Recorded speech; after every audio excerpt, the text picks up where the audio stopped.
ஞானவாபி மசூதியின் வியஸ்கா தெகானா எனப்படும் மசூதியின் அடித்தளத்தில் இந்துக்கள் வழிபாடு நடத்த வாரணாசி நீதிமன்றம் அனுமதி வழங்கியுள்ளது. வாரணாசியில் பிரசித்தி பெற்ற காசி விஸ்வநாதர் கோவிலையொட்டி ஞானவாபி மசூதி உள்ளது.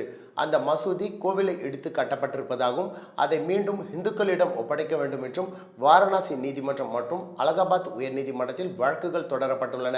இதை எதிர்த்து இஸ்லாமியர்கள் தரப்பில் மனுக்கள் தாக்கல் செய்யப்பட்டுள்ளது. இந்நிலையில் இந்த வழக்கு வாரணாசி நீதிமன்றத்தில் விசாரணைக்கு வந்தது. ஞானவாபி மசூதியின் தெற்கு பகுதியில் இந்துக்கள் வழிபாடு நடத்த வாரணாசி நீதிமன்றம் அனுமதி வழங்கியுள்ளது. வழிபாடு நடத்துவதற்கான பூஜாரியை நியமிக்கவும் காசி விஸ்வநாதர் கோவில் அறக்கட்டளைக்கு நீதிமன்றம் உத்தரவிட்டுள்ளது. இந்துக்கள் தரப்பில் ஆஜரான வழக்கறிஞர் அடுத்த 7 நாட்களுக்குள் வழிபாடு நடத்தப்படும் என நீதிமன்றத்தில் தெரிவித்துள்ளார்.